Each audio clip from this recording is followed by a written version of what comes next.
नमस्कार, मैं हूं अखिलेश पांडे और आप देख रहे हैं सी न्यूज भारत। वक्त हो चुका है न्यूज आवर का। आज कासगंज पहुंचे रक्षा मंत्री राजनाथ सिंह ने कहा कि भाजपा का ये चरित्र है कि जो हम कहते हैं वही हम करते हैं।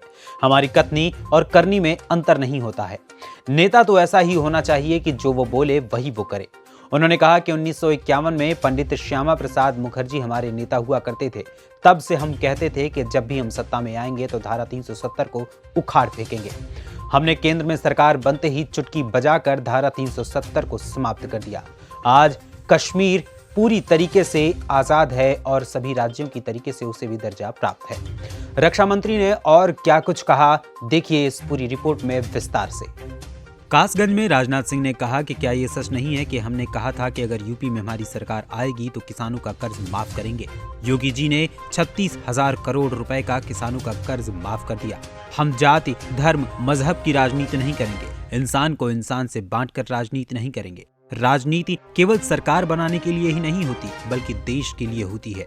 साथ ही साथ राजनाथ सिंह ने कहा कि 2014 में जब प्रधानमंत्री जी ने शपथ ली थी तो उन्होंने कहा था हमारी सरकार देश के गरीबों के लिए समर्पित रहेगी। उन्होंने कहा कि हमारी सरकार में प्रधानमंत्री ने फैसला किया कि वेरी इंपॉर्टेंट पर्सन नहीं चलेगा बल्कि एवरी इंपॉर्टेंट पर्सन चलेगा। राजनाथ सिंह ने आगे कहा कि अमेरिका में कोरोना बेकाबू हो गया है लेकिन हमारे यहाँ काफी हद तक काबू है। रक्षा मंत्री ने कहा कि मैं अपने कार्यकर्ताओं से कहूंगा कि आयुष्मान भारत योजना का कार्ड सबको दिलवाएं। मेरे बहनों भाइयों, चाहे ये टाका क्षेत्र हो, चाहे अलीगढ़ का हो, चाहे फर्रुखाबाद हो, इन क्षेत्रों में मैं जाता हूं तो विशेष रूप से मुझे याद आती है आदरणीय कल्याण सिंह जी। कल्याण सिंह जी उत्तर प्रदेश के मुख्यमंत्री रहे, सफल मुख्यमंत्री रहे और आप सभी जानते हैं उन्होंने जेल जाना मंजूर किया था लेकिन कार सेवकों के ऊपर गोली चलाना जो है हमारे कल्याण सिंह जी को मंजूर नहीं। सार्वजनिक जीवन में जो उनका योगदान है उस योगदान को देखते हुए हमारी केंद्र की सरकार में हमारे प्रधानमंत्री ने उन्हें पद्म विभूषण की उपाधि से सम्मानित किया है और मैं समझता हूं कि सभी करोड़ रुपए का कर्ज उस समय जो माफ किया था हमारे आज के मुख्यमंत्री योगी आदित्यनाथ ने, जो कहा उसको हम लोगों ने किया। हम भारत की राजनीति में विश्वसनीयता का संकट किसी भी सूरत में पैदा नहीं होने देंगे। यह हमारे भारत की हमारा चरित्र है। इसलिए मैं आप सबसे अपील करने आया हूं कि आप सबका समर्थन भारतीय जनता पार्टी को प्राप्त होना चाहिए और हम यही कहना चाहते हैं, हम ध्रुवीकरण की राजनीति नहीं करेंगे। पोलराइजेशन की पॉलिटिक्स हमको मंजूर नहीं है। जाति, पंथ, धर्म और मजहब की हम राजनीति नहीं करेंगे। हम राजनीति करेंगे तो इंसाफ और इंसानियत की राजनीति करेंगे, जस्टिस एंड ह्यूमैनिटी। यह हमारा राजनीति का आधार होगा। हम इंसान और इंसान को बांटकर हम वोट नहीं हासिल करना चाहते। समाजवादी पार्टी, दूसरी राजनीतिक पार्टियां यही काम कर रही हैं। धर्म धर्म के लोगों का समर्थन हमको प्राप्त होना चाहिए। उसके लिए जिस हद तक जाना होता है, मर्यादा की सारी सीमाओं को पार कर जाते हैं। बहनों भाइयों, हमारी भारतीय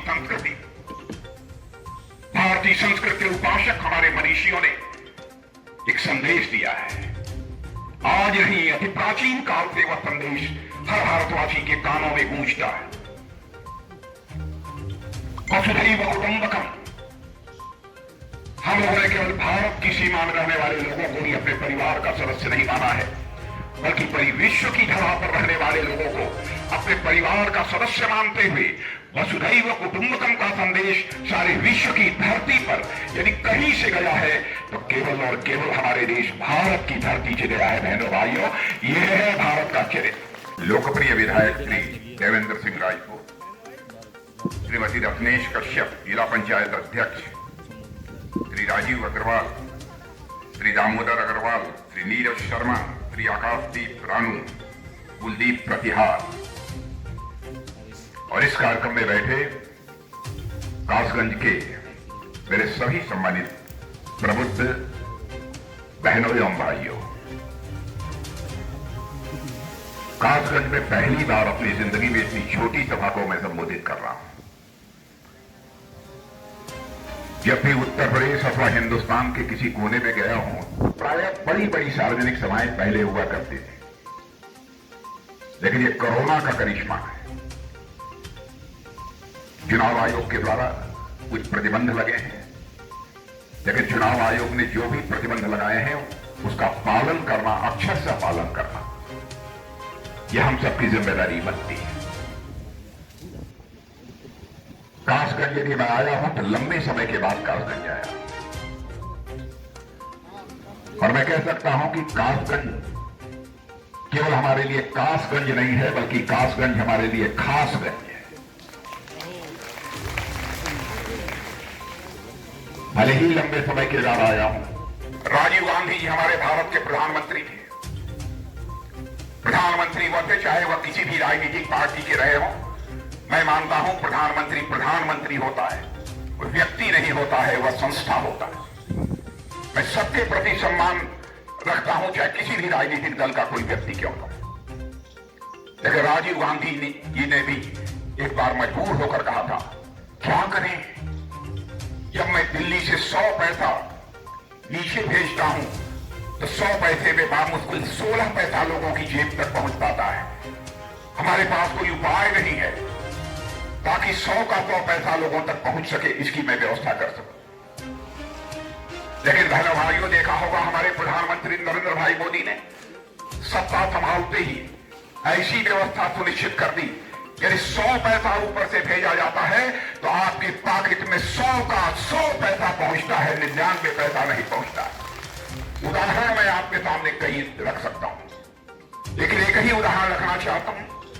प्रधानमंत्री किसान सम्मान निधि के अंतर्गत 6,000 रुपया जो हर किसान को भेजा जाता है, 6,000 का 6,000 रुपया आपके खाते में पहुंचता है, आपकी जेब में पहुंचता है।